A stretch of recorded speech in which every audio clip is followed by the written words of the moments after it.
ভারত বাংলা সীমান্তের গৌরনগর এলাকায় উদ্ধারকৃত অজ্ঞাত মৃত উদ্ধারের পর মৃত ব্যক্তির পরিচয় পাওয়ার পর অবশেষে দুই দেশের পুলিশ প্রশাসনের উপস্থিতিতে বাংলাদেশি নাগরিকের মৃতদেহ হস্তান্তর করা হলো বৃহস্পতিবার।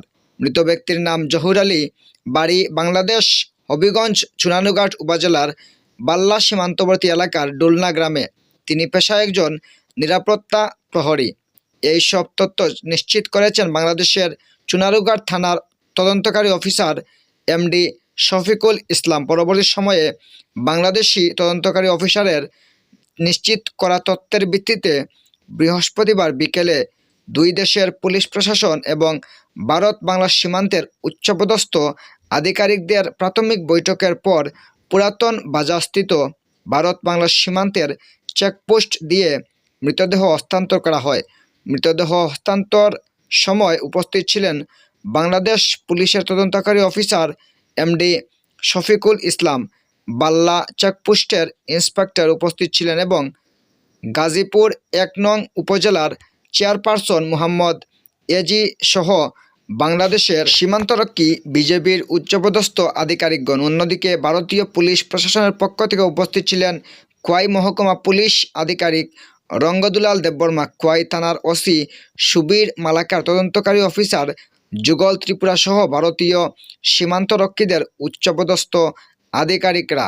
অন্যদিকে মৃতার পরিবার সূত্রে জানানো হয়েছে, মৃত জহুর আলী গত শনিবার ৪ জানুয়ারি তার কর্মস্থল ঢাকা থেকে নিজ বাড়িতে ফেরার পর বাড়ি থেকে নিখোঁজ হয় এবং ৬ জানুয়ারি ভারতীয় সীমান্ত এলাকা গৌরনগর এলাকা থেকে খোয়াই থানার পুলিশ তার লাশ উদ্ধার করে হেফাজতে নিয়েছে বলে খবর আসে। কিন্তু কীভাবে বা মৃত জহুর আলী ভারতে প্রবেশ করেছেন এবং কিভাবে তার মৃত্যু হয়েছে সেই নিয়ে এখনও দুয়াশা রয়েছেন তার পরিবার। অন্যদিকে যদি ভারতীয় প্রশাসনের পক্ষ থেকে ময়নাতদন্তের রিপোর্ট সাফ জানিয়ে দেওয়া হয়েছে জহুর আলীকে মৃত্যু তার শারীরিক অসুস্থতার কারণে হয়েছে, কিন্তু কিভাবে ভারতে প্রবেশ করেছে তা এখনও কিছু পরিষ্কার জানা যায়নি। Bureau report, star Tripura. আমরা মূলত আসছি যে আমি হচ্ছি এই যে খোয়াই পাশের যে ইউনিয়ন গাজীপুর ইউনিয়ন চুনারঘাট উপজেলা চুনারঘাট থানা হবিগঞ্জ ডিস্ট্রিক্ট। তো আমি এই গাজীপুর ইউনিয়নের চেয়ারম্যান।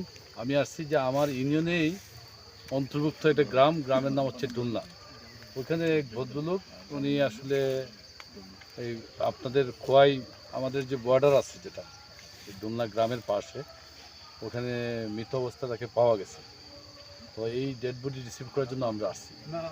আসার পরে এখান থেকে পুলিশ স্টেশনের পুলিশের পক্ষ থেকে এবং বিএসএফদের পক্ষ থেকে আমরা সুন্দর ব্যবহার বলেন, সহযোগিতা বলেন আমরা পাইছি। এর জন্য পুলিশ প্রশাসন, বিএসএফ, আপনারা স্থানীয় প্রতিনিধি এবং মিডিয়ার প্রতিনিধি যারা আছেন, আপনাদের সবাইকে আমি এবং আমাদের পক্ষ থেকে, আমার গাজীপুর ইউনিয়নের পক্ষ থেকে এবং এই যে ডেড বডি তার পরিবারের পক্ষ থেকে, মৃত ব্যক্তির পরিবারের পক্ষ থেকে আপনাদেরকে ধন্যবাদ জ্ঞাপন করছি এবং আপনাদের এই সহযোগিতা আমরা সবসময় স্মরণে রাখবো, কোনোদিন ভুলবো না, ভোলার কোনো সুযোগ নাই এবং আপনাদের প্রতি আমরা কৃতজ্ঞ।